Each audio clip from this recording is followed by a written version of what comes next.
tous, alors je reviens vers vous aujourd'hui parce que comme promis j'ai décidé de vous faire une petite série de tutos, on va dire, enfin de présentation, on va plutôt appeler ça comme ça, des Neocolor 2.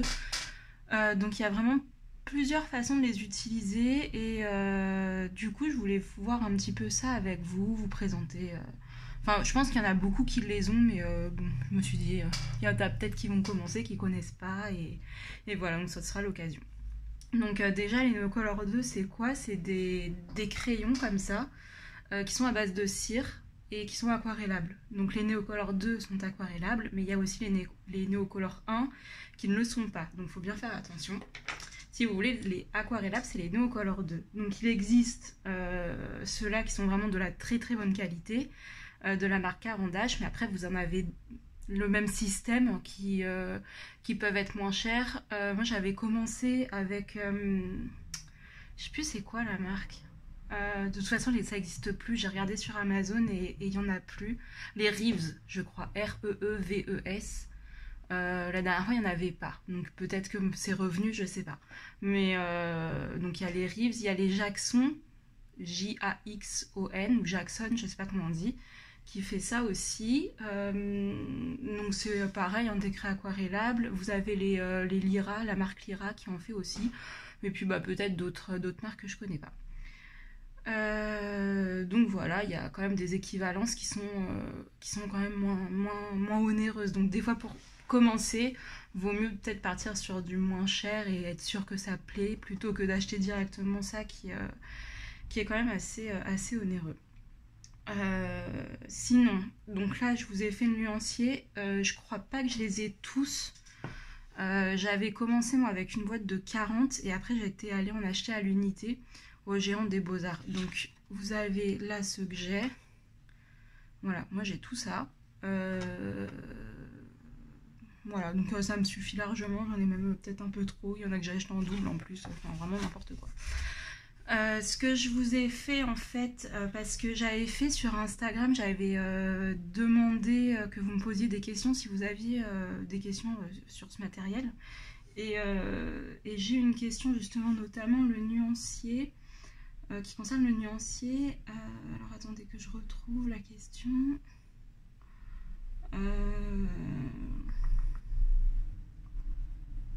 Alors c'est Marie en couleur, coucou ma belle, si tu regardes la vidéo. Donc tu m'as demandé idéalement combien en faut-il pour commencer, parce que c'est quand même assez cher. Alors, selon moi, après tout dépend évidemment des goûts, je pense, je vous ai préparé sur mon nuancier en fait, que la boîte de 30 plus des achats à l'unité, ça peut être pas mal. Donc ça reste quand même assez cher, mais... Bon, c'est mieux que d'acheter direct les 84, parce qu'il y a une boîte de 84, après il y en a 126 je crois. Donc vraiment il y a de quoi faire. Mais la boîte de 30 et quelques-uns à l'unité, je pense que c'est pas mal. Donc en fait la boîte de 30, c'est les points roses. Donc vous avez le jaune citron, le jaune, le orange, le vermillon, écarlate, carmin, saumon, rose, pourpre, lilas, violet, pervenche, bleu clair, bleu de cobalt, bleu outremer, bleu de Prusse, bleu turquoise, vert de malachite, vert émeraude, vert jaune, olive clair, olive foncé, ocre, sanguine, brun, terre d'ombre, gris, gris clair, noir et le blanc. Bon, le blanc je ne l'ai pas fait parce que c'est blanc. Donc ça c'est tout ce que vous pouvez retrouver dans la boîte de 30, donc c'est pas mal, mais selon moi c'est pas suffisant, enfin vous risquez d'être en manque de certaines couleurs. Donc tout ce qui est jaune, jaune-orange, tout ça, ça suffit parce que les couleurs se mélangent très très bien et avec ce qu'il y a selon moi ça suffit. Et en fait les points verts, turquoise, c'est ce que je pense qui manque en fait. Le rouge framboise, ça fait quand même ça peut être un joli rose parce qu'en fait il y a le rose qui est comme ça, mais il est assez terne et je pense qu'en mélangeant les deux on peut obtenir un rose un peu plus foncé. Je pense que c'est une couleur intéressante à avoir. Ensuite il y a l'aubergine parce que ça c'est pour ombrer, enfin, franchement je m'en sers super souvent, c'est une très très bonne couleur. Ensuite le bleu saphir.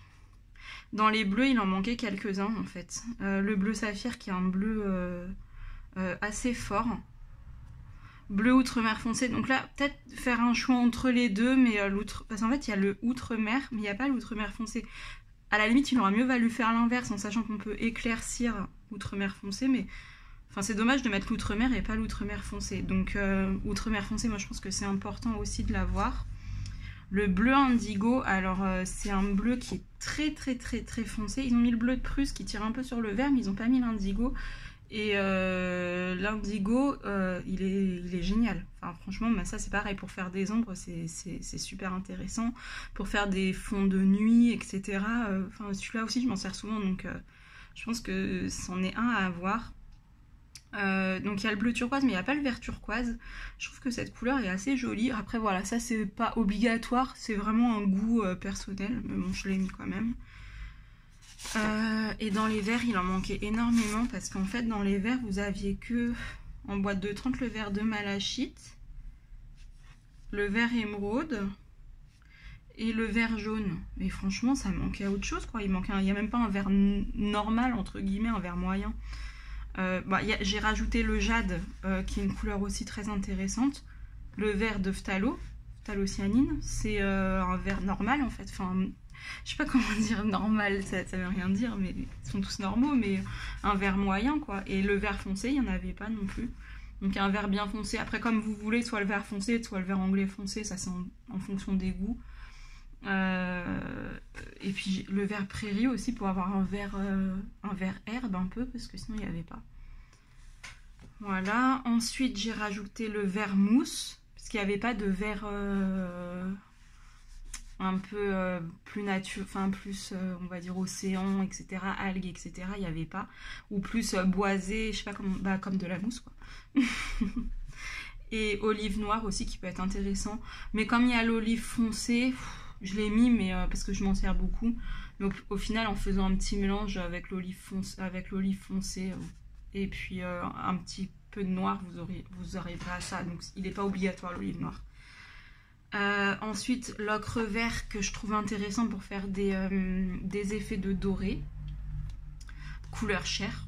Ça, je pense que c'est aussi intéressant à avoir. Après, tout dépend ce que vous voulez faire avec. Si c'est pour faire des fonds, c'est pas forcément obligatoire.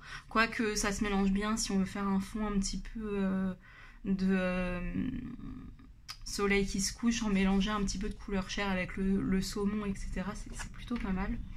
Mais bon, après, ça dépend de ce que vous voulez faire vraiment. Dans les marrons, je trouve qu'il manquait le sienne brûlé qui est aussi important à avoir, et le sépia qui est quand même un marron très foncé, et voilà, je trouve que c'était aussi important à avoir. Et pareil, le beige je m'en sers souvent, elle est intéressante cette couleur, elle est dure à faire en mélange, donc voilà. Donc ça c'est vraiment concernant le nuancier. J'espère que je suis bien cadrée depuis tout à l'heure, je pense que oui. J'espère que vous voyez bien les couleurs parce que il fait un peu sombre à la maison, donc il fait pas beau surtout. Donc voilà, concernant le nuancier. Et donc j'ai répondu à une seule question. Donc on m'en a posé plusieurs. Il y en a auxquelles je répondrai en fait au fur et à mesure des vidéos. Donc celle-là je vais la cocher. Alors on m'a demandé comment les utilises-tu pour les fonds. Donc ça c'est revenu souvent. Ça je ferai des vidéos au fur et à mesure. Comment éviter de faire des traces. Pareil, ça je ferai en vidéo quand je vous ferai des fonds. Faire des fonds, c'est revenu plein de fois. Appliquer plusieurs couches, ça je vous le dirai juste après. Faut-il un papier spécial? C'est Lorraine qui m'a demandé ça, Lorraine 25D. Alors idéalement oui, puisque c'est un matériel aquarellable. Donc idéalement oui, mais bon, dans les livres de coloriage on peut l'utiliser quand le papier est assez épais. Ensuite, faut-il un papier spécial? J'ai répondu. Art Thérapie fait Clochette qui demandait est-ce qu'ils sont faciles à mélanger entre eux pour faire un dégradé? Alors oui, ça je vous le montre juste après dans la vidéo, c'est très facile. Des idées de combo, ça je vous le ferai dans les autres vidéos. Est-ce que c'est uniquement pour les fonds? C'est Couleur Pascal qui me demandait ça. Alors non, c'est pas uniquement pour les fonds. On peut faire un coloriage entier au néocolor. Voilà, c'est un matériel en soi très intéressant. Donc non, c'est pas uniquement pour les fonds, mais beaucoup de personnes les utilisent uniquement pour les fonds. Après, vous faites vraiment ce que vous voulez. Alors, Amand World qui demandait, je trouve que c'est lumineux sur les craies, puis une fois aquarellé, c'est fade, est-ce que c'est normal? Alors, tout dépend de la dose de pigment que tu vas mettre en fait, parce que c'est vite fade quand il n'y a pas assez de pigment.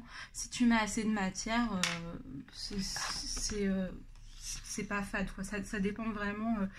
Là, j'ai essayé de faire des dégradés, mais j'ai mis peut-être un peu trop de pigment. Mais par exemple, pour le bleu jeans, on le voit bien, là, il y a beaucoup de pigment, c'est pas fade. Là, c'est plus aquarellé, donc ça fait un résultat plus doux. Le bleu outre-mer, j'ai pas mis beaucoup de pigments, donc là ça se voit que c'est vrai que ça fait fade, quoi. Donc ça dépend aussi des couleurs. Il y a des couleurs qui sont hyper lumineuses, notamment les jaunes. Puis il y a des couleurs qui sont moins flashy, donc voilà. Mais en mettant plus de pigments, normalement tu devrais avoir un résultat moins fade. Et elle me disait les couleurs foncées pour les fonds, j'ai toujours des traces. Oui, souvent ça fait quand même assez de traces pour des grandes surfaces parce que c'est aquarellable en fait. On est sur nos coloriages, on n'est pas sur du papier aquarelle à pouvoir humidifier à fond le papier pour avoir des pigments qui s'étendent partout et puis qui ne font pas de traces en fait. On l'utilise pas du tout comme ça, donc ça laisse un petit peu de traces. Voilà. Après c'est aussi le charme de l'aquarelle. Si tu veux un truc sans traces, vraiment très uni, etc. Il y a les marqueurs à alcool qui font 0 trace. Là, ça laissera toujours un petit peu de traces. Après, on peut essayer de les diminuer. Et dans les autres vidéos, quand je ferai vraiment des fonds, je donnerai des petites astuces pour pas que ça fasse moins de traces, on peut dire. Donc voilà, j'ai fait le tour des questions. Parce qu'il y en a beaucoup qui revenaient sur les fonds et ça, ce sera l'objet d'une autre vidéo. Là, je vous fais vraiment une présentation générale. Donc là voilà, la présentation générale est faite et on va quand même faire un tout petit peu d'application mais pas sur un coloriage. Donc j'ai préparé déjà des petits exercices, on va dire, c'est pas des exercices. Donc une application directe sur le papier, voir ce que ça donne. Une application en direct quand on le fait en palette et pour mélanger deux couleurs. Si vous n'avez pas une gamme complète, vous pouvez très bien mélanger sur la palette des couleurs pour vous donner une nouvelle couleur. Donc ça je vais vous le montrer. Ça c'est juste pour faire des détails en fait en prenant directement du pigment sur le Neocolor. Ensuite un dégradé avec plusieurs couleurs. Donc c'est assez simple parce qu'il y a vraiment beaucoup de... Vous avez vu, j'ai mis 4 couleurs donc ça va. Et là c'est un petit peu plus compliqué puisqu'il n'y a que 2 couleurs. Donc il faut quand même prendre des couleurs qui sont jolies quand on les mélange ensemble. Mais quand il n'y a que 2 couleurs, il faut un petit peu plus travailler.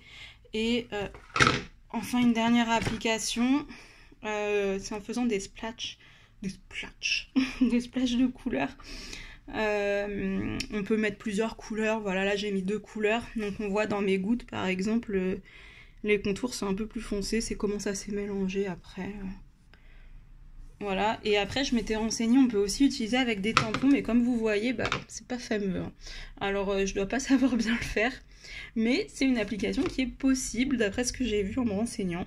Bon, moi j'ai mis sûrement trop d'eau, mais quand on met pas assez d'eau, ça ne marche pas, donc bon, je pense que c'est une question d'entraînement pour avoir la bonne consistance en fait. Donc je vais vous refaire ça en vidéo, comme ça vous voyez un petit peu comment on peut les utiliser facilement. Alors, je vais me lever de temps en temps pour vérifier si je suis bien dans le cadre. Donc là, c'est celui-là, ouais. Donc, l'application directe, il n'y a pas vraiment de secret. J'applique directement sur mon papier ma couleur. Je fais des petits ronds. Voilà, et donc je l'applique partout. Voilà, ça c'est vraiment la base de base, quoi. C'est... l'utilisation que tout le monde en ferait de prime abord, je pense que voilà, c'est à mon avis on met ça dans les mains de quelqu'un, même d'un enfant, qu'on lui dit que c'est aquarellable, je pense qu'il ferait comme ça. Donc c'est l'application la plus intuitive, on va dire. Donc on l'applique et puis on vient l'aquareller. Donc là pareil, ce que je fais pour éviter les marques, je vais faire des petits ronds avec mon pinceau. Donc j'ai un pinceau à réservoir d'eau de la marque Pentel. Ce qui va être important aussi pour éviter les marques, c'est que le pinceau soit assez humide. Quand il est trop sec et que ça sèche trop vite, ça laisse quand même assez de marques. Donc il faut que ce soit quand même assez humide, mais pas trop, parce qu'en fait, comment dire, le Neocolor, vous voyez, ça fait des petits grains, il y a des petits grains blancs et des petits grains de pigment. Et en fait, quand il y a trop d'eau, et ben, ces grains de pigment ne vont pas se dissoudre. Alors c'est bizarre dit comme ça, mais en fait c'est parce que le pinceau ne glisse trop sur le papier et vient pas accrocher le pigment pour le mélanger avec l'eau et le dissoudre en fait. Donc c'est vraiment un entre-deux, il faut assez d'eau pour que les pigments bougent, mais pas trop, pour bien attraper tous les pigments et les frotter un petit peu, les déplacer avec le pinceau. Donc voilà pour l'application directe. L'application indirecte. Alors là, ce qui est bien, du coup, c'est qu'on peut fabriquer nos couleurs. On va essayer de faire une autre couleur que celle que je vous ai montrée. Donc, je vous montre... ça, du coup, c'est ma trousse, en fait, que je me suis cousue. Parce qu'en fait, avant, ils étaient dans une boîte. J'avais même 2 boîtes différentes. La boîte que j'avais achetée, une boîte à côté pour ceux que j'avais acheté à part. Enfin, c'était une grosse galère. Du coup, je me suis cousue une trousse enroulée comme ça, avec 126 trous. Donc les trous ne sont pas tous remplis parce que j'ai pas toutes les couleurs de la gamme, mais ça me permet de pouvoir les ranger en fait dans l'ordre, voilà, donc dans l'ordre de mon nuancier. Donc on va essayer de se fabriquer une couleur, je sais pas qu'est-ce qu'on va mélanger. On va prendre par exemple un pourpre avec un... Je vais essayer de faire avec les couleurs de la boîte de 30 pour voir un pourpre, et puis on va mélanger avec peut-être un bleu un peu plus foncé pour essayer de retrouver un violet. Voilà, le pourpre on va mélanger au bleu outre-mer et puis on va voir ce que ça nous donne. Il est où l'outre-mer? Il est là. Ah non, ça c'est l'outre-mer foncé.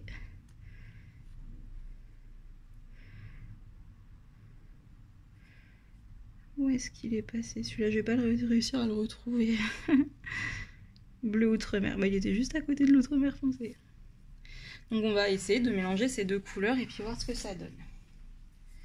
Donc je prends ma palette un petit peu rugueuse pour que ce soit plus facile pour déposer le pigment. Donc je colorie ma palette. Et par-dessus, je vais mettre un petit peu de bleu. Alors, je veux pas que le bleu empiète trop sur le pourpre. Ensuite, alors, soit vous prenez votre pinceau à réservoir d'eau, vous pouvez aussi prendre un petit vaporisateur d'eau comme ça. Donc là, j'en ai un de la marque Tombow. Et hop, on peut vaporiser. Oh, super, j'ai trop bien visé. Oh bah...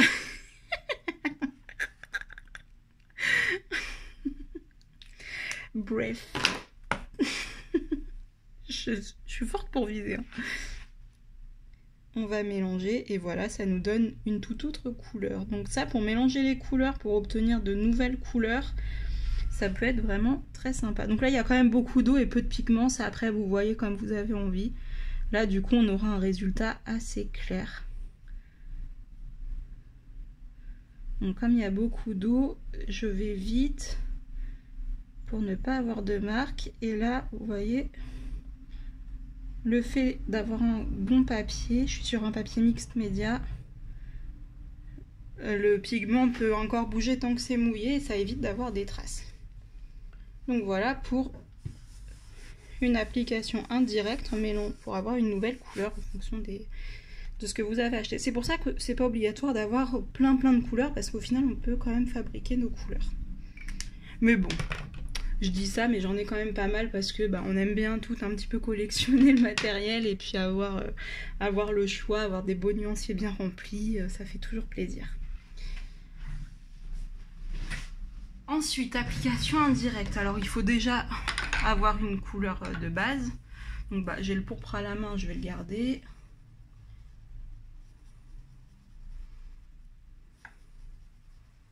Donc, je remplis ma forme. Donc là, c'est ce qu'on va appeler la couche de base. Et en fait, par-dessus, après, on va pouvoir faire des effets.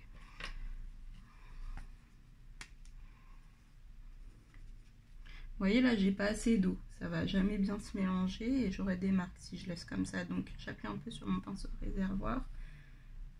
Et je viens mettre un peu plus d'eau. Là, j'en ai un tout petit peu trop, donc je sais pas si vous pouvez le voir à la caméra. Là, du coup, je force un peu. Je passe vraiment plusieurs fois pour bien dissoudre et bien frotter tous les pigments. Parce que sinon, ils accrochent. C'est un petit peu collant comme matière. C'est assez étrange. Enfin, étrange. Pas non plus le grand mystère de West. Hein. Voilà, c'est juste qu'il faut un petit peu plus frotter si vous mettez beaucoup d'eau. Là, j'ai mis quand même pas mal d'eau, donc il faut vraiment bien frotter le papier.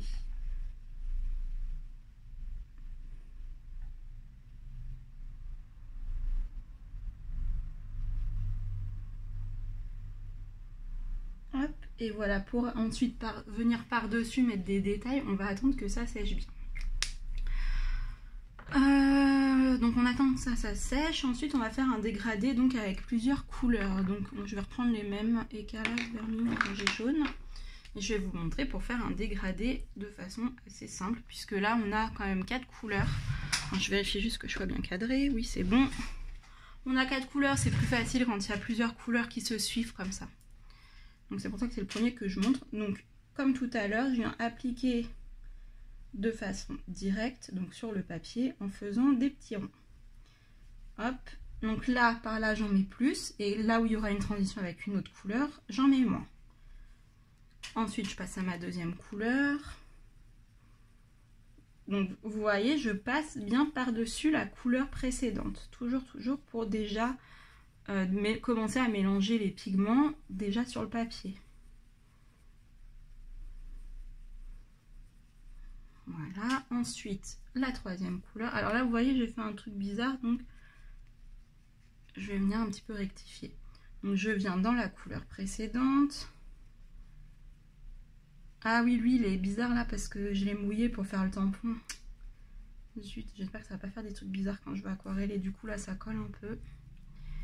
Et enfin, le jaune. Donc je viens toujours dans la couleur précédente. Hop. Alors je prends un petit chiffon, ça va être très important parce qu'on va venir essuyer notre pinceau de temps en temps. Donc là, comme pour l'application directe, je viens aussi faire des petits ronds en frottant le papier. Donc là, je travaille en bande verticale. Je vais pas faire comme ça va être n'importe quoi sinon. Donc je travaille en bande verticale. En faisant des petits ronds, je vais monter et redescendre comme ça tout du long. Hop. Là, j'ai un petit peu trop de pigment sur mon pinceau, donc je suis venue un petit peu l'essuyer.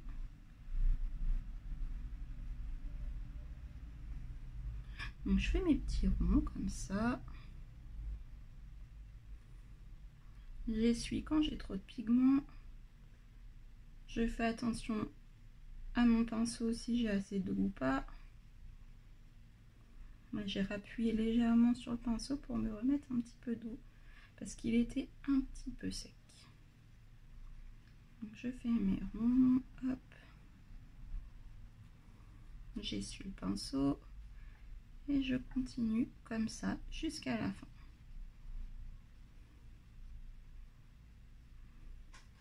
Voilà, donc là on a un dégradé qui est quand même correct, je trouve, il se mélange bien, voilà, on voit pas de démarcation particulière. Donc ça c'est aussi par le fait que précédemment j'ai déjà mélangé les couleurs en les appliquant. Ensuite, on va faire un dégradé qui est un petit peu plus compliqué, puisque vous voyez on va prendre deux couleurs quand même assez loin l'une de l'autre, une très foncée, une très claire.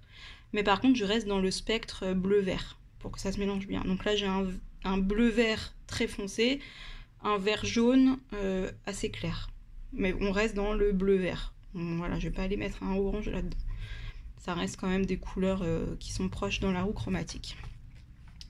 Donc je vais faire ça, attendez que je me cadre bien. Juste ici.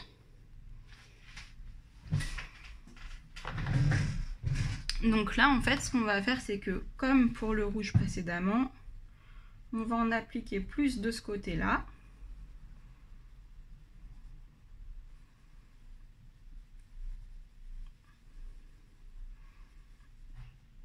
Et plus je vais aller vers le centre, moins je vais appuyer et moins je vais déposer de pigments.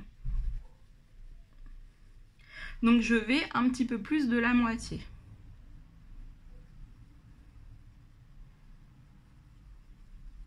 Et vraiment plus je vais à droite et moins j'en dépose. Là j'en dépose quasiment pas.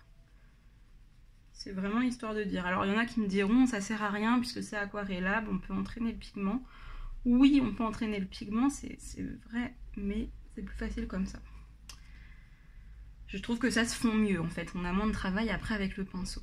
Et là, je pars de l'autre côté, donc là plus de pigment vert jaune et là moins. Donc je fais exactement pareil en miroir en fait. Donc là j'en mets beaucoup. Et plus je vais arriver vers le milieu, moins je vais en mettre. Et là c'est pareil, je vais arriver jusque là à peu près. Donc un petit peu plus de la moitié. Exactement comme de l'autre côté en fait. C'est vraiment en miroir.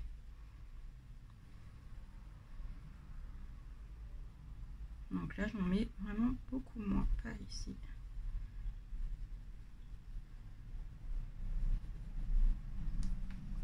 Voilà, donc là, au final, on a déjà notre dégradé qui est fait, en fait. Après, il n'y a plus qu'à aquareller. En gardant ce qu'on a fait comme travail juste ici. Donc, bah, c'est toujours pareil. Il faut avoir la bonne consistance, assez d'eau et pas trop, quoi. Et on vient faire des petits ronds avec le pinceau.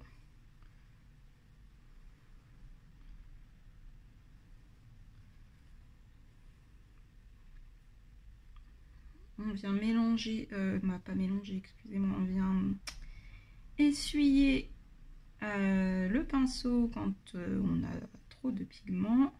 On frotte bien pour éviter les pigments collés au papier. Il faut bien gratter son papier quand même.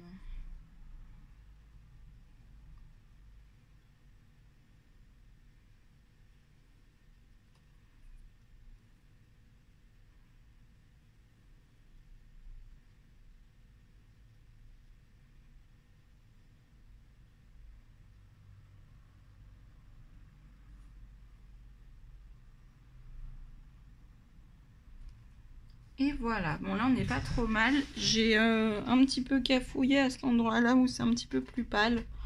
Mais bon, c'est pas, ça reste de l'aquarelle, donc bah, voilà, c'est ça aussi l'aquarelle. Alors, on va revenir sur notre couleur pourpre qui est sèche. Et donc, pour ajouter des détails, par exemple, ça peut être pour faire un effet poil. Bon, là, ce serait vraiment très bizarre comme animal, mais bon, admettons. Ensuite, du coup, on a ça comme base. On peut venir récupérer du pigment. Alors, soit comme ça, directement sur la mine.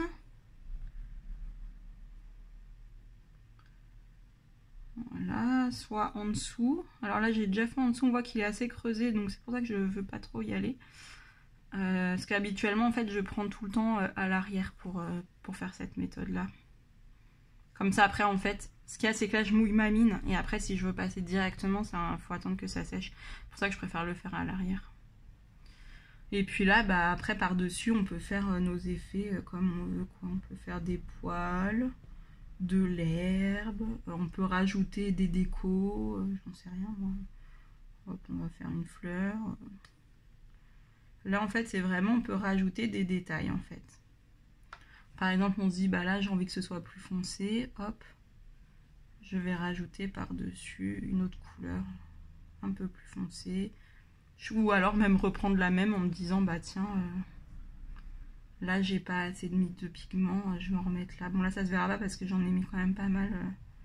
Mais bon, voilà, ça permet, par exemple, là, de refaire un petit dégradé. par exemple dans le coin. C'est pas la méthode la plus facile de refaire un dégradé comme ça, mais on peut, c'est faisable. Voilà, je sais pas après. Ça, je trouve que c'est bien vraiment pour l'effet poil. Voilà, on peut rajouter comme ça des poils partout. Ou de l'herbe, c'est exactement pareil, avec différentes couleurs de vert ou d'ocre. Voilà, après ça peut être aussi, si on a fait une base et puis se dire, voilà, c'est vraiment pas les bonnes couleurs, mais refoncer à un endroit. Hop, se dire là, on va faire un effet comme ça, voilà, pour donner un petit peu de volume à la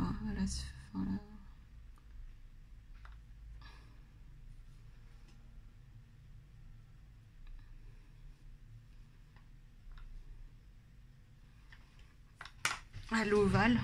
J'ai mis 1000 ans à retrouver mon mot.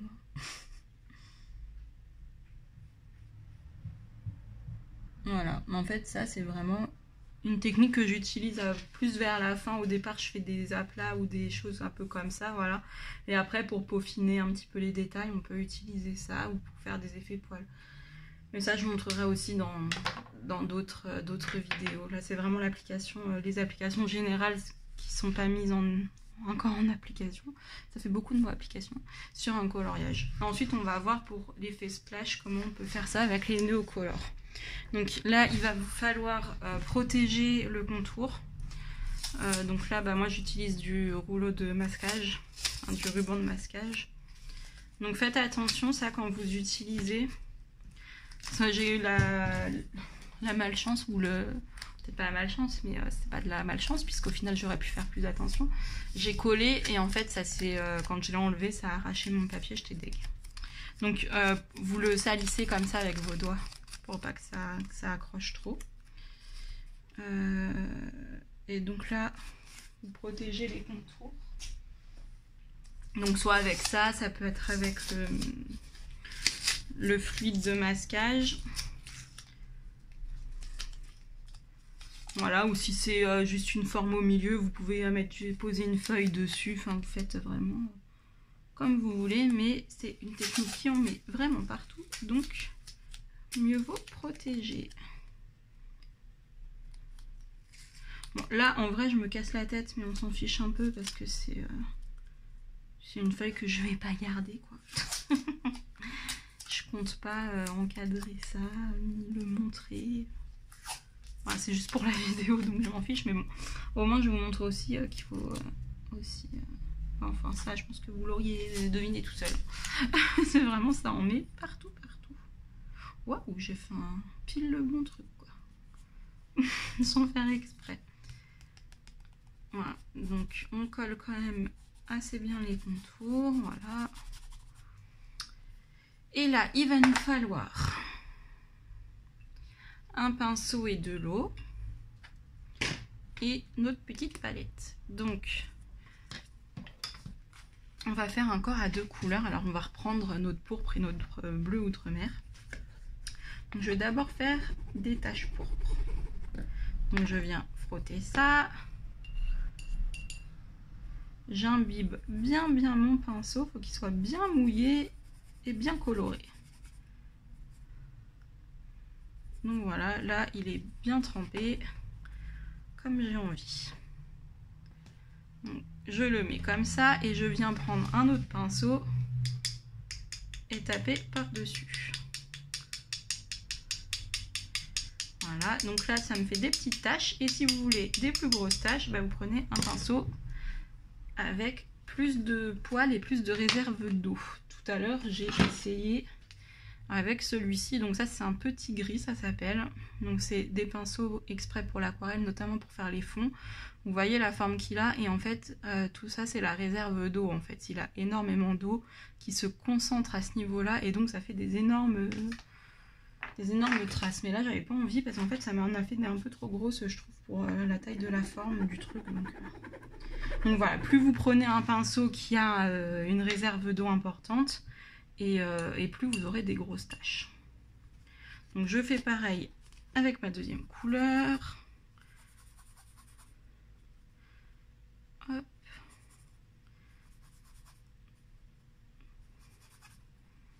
Tac.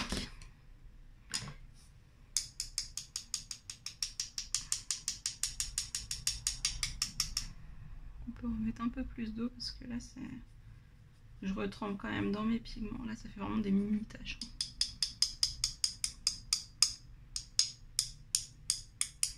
Et voilà, et là vous mettez autant de couleurs que vous voulez, mais mettez des couleurs qui vont bien ensemble quand même. Donc voilà, ça c'est pour l'effet splash. Je savais pas comment appeler ça. Et puis après, hop, on nettoie. Donc voilà, on attend que ça sèche et puis après on peut enlever. Donc vous voyez, j'ai pas bien protégé assez, ça en a mis à côté quand même. Il y en a quand il y en a un petit peu là. Tout à l'heure ça allait jusque là, donc protégez vraiment bien. Donc voilà, donc là pour la première vidéo c'est terminé.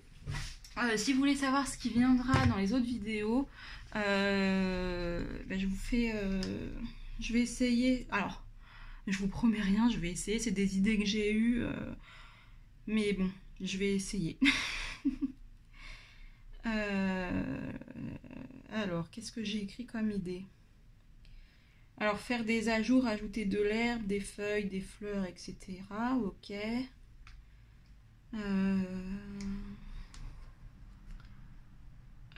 Ensuite, faire des fonds avec juste, vous savez, avec des couleurs un petit peu diffuses partout. Ensuite, j'avais noté quoi? Essayer de faire un fond galaxie au néocolore, un fond bokeh. Vous savez, c'est les fonds avec les taches lumineuses rondes et floues. Un fond avec des nuages. Ensuite, plusieurs effets, donc l'effet poil. Sinon, j'ai une vidéo aussi où j'utilise le gesso blanc pour aquareller à la place de l'eau. Donc ça, c'est directement sur une vidéo que je vais vous mettre là sur le i si j'y arrive. On pourra faire aussi l'effet cheveux, n'importe quoi, je sais plus parler. Un effet peau, des fleurs, des feuilles, du métal, de la glace. Enfin, je vais essayer de faire plusieurs vidéos avec en appliquant les néocolores sur des coloriages directement et pas comme là. Vraiment, là, c'était vraiment la première vidéo pour vous montrer un petit peu ce qu'on peut faire. Voilà, bon je vous laisse et puis j'espère que la vidéo vous aura plu. N'hésitez pas à dire ce que vous en avez pensé.